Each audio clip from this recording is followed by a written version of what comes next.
दिखाया है और डॉक्टर फ़खर ने मुझे कुछ टेस्ट बताए। मैं टेस्ट के लिए तैयार थी, मैंने टेस्ट करवाए अपनी मदर के। मेरी मदर बिल्कुल ट्रांसप्लांट के लिए रेडी थी।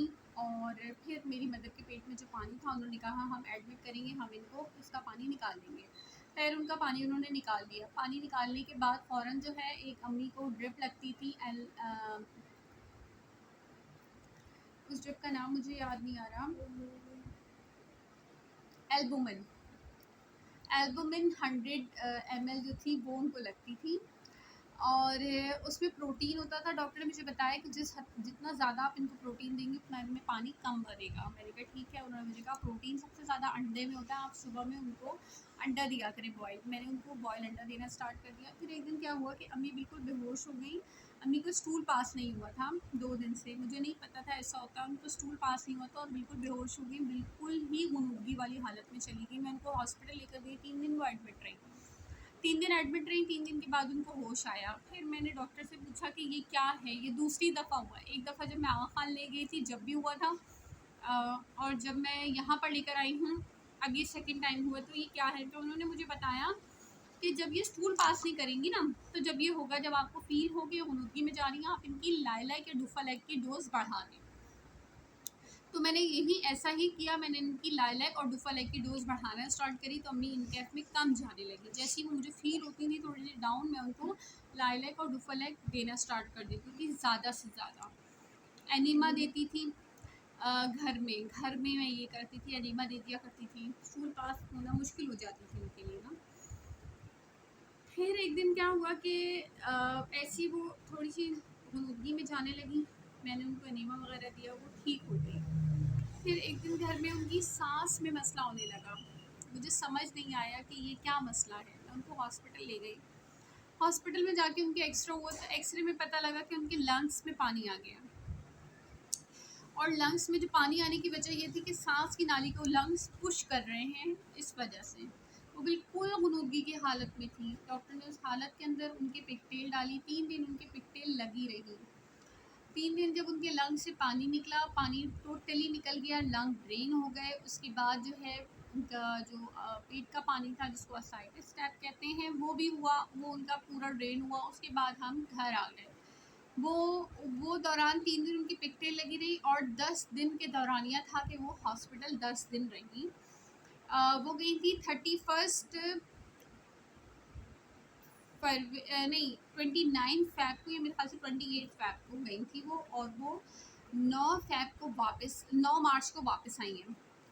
फिर उसके बाद उनकी हालत फिर ख़राब हो गई। फिर वो इनकैफ में चली गई दोबारा।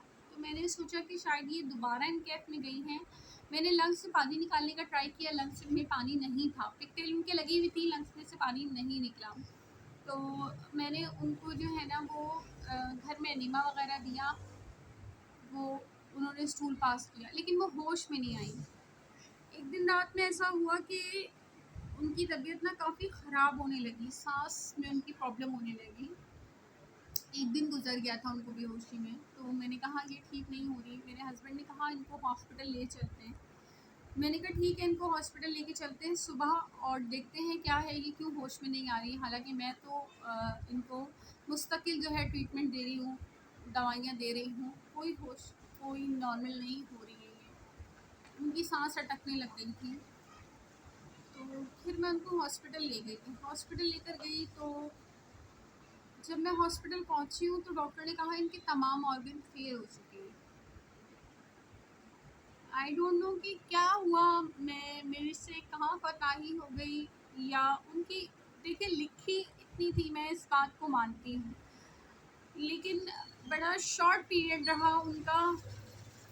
पूरा 1 साल बीमारी में गुजरा। मार्च से लेके मार्च तक उन्होंने बहुत तकलीफ उठाई। तो बस वो उनका लास्ट मोमेंट था हमारे साथ। इस चीज़ को देखना, इस चीज़ के साथ सफ़र करना बहुत मुश्किल है। मेरा मानना ये है कि बेटियों की माँ को नहीं जाना चाहिए। माँ किसी की भी हो, किसी भी एंगल की नहीं जाना चाहिए।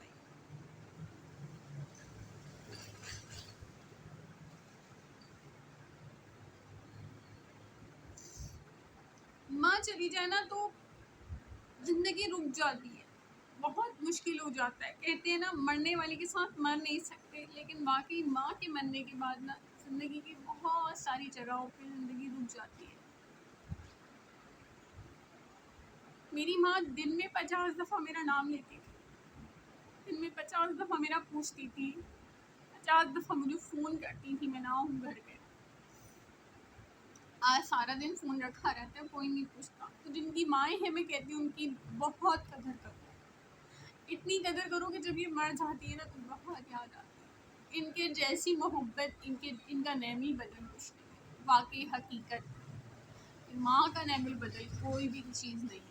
मैं आज अपनी माँ को बहुत याद करती हूँ। मेरी माँ इस दुनिया में नहीं है और मैं ये मानती हूँ कि वो बहुत अच्छी जगह पर है, लेकिन क्या करूँ अल्लाह मियाँ जी, मेरा दिल है ना अकेला रहने को मानता नहीं। माँ औलाद को सब कुछ सिखाती है, लेकिन अपने बगैर रहना नहीं सिखाती।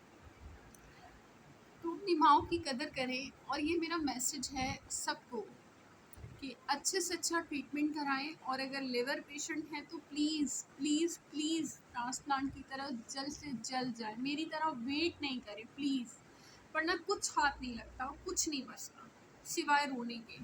आज हम सारा सारा दिन भी रो लें तो कोई फ़ायदा नहीं है, माँ वापस नहीं आने वाली। तो सॉरी, मैं थोड़ा सा इमोशनल हो गई। मैंने अपने आप को बहुत स्टॉप किया वीडियो से पहले, मैंने बहुत रो के अपने आप को रोका कि मैं नहीं रूँगी, लेकिन ज़ाहिर है टॉपिक ही कुछ ऐसा था। खैर, अपना ख्याल रखें आप लोग, दुआओं में मुझे याद रखें, मुझे लाइक करें, मेरी वीडियो को शेयर करें, और अपने फ्रेंड एंड फैमिली के साथ शेयर करें, मुझे सब्सक्राइब करें। मुझे आपकी सपोर्ट की बहुत ज़रूरत है। फिर मिलेंगे आपसे एक नेक्स्ट वीडियो में, जब तक के लिए अल्लाह।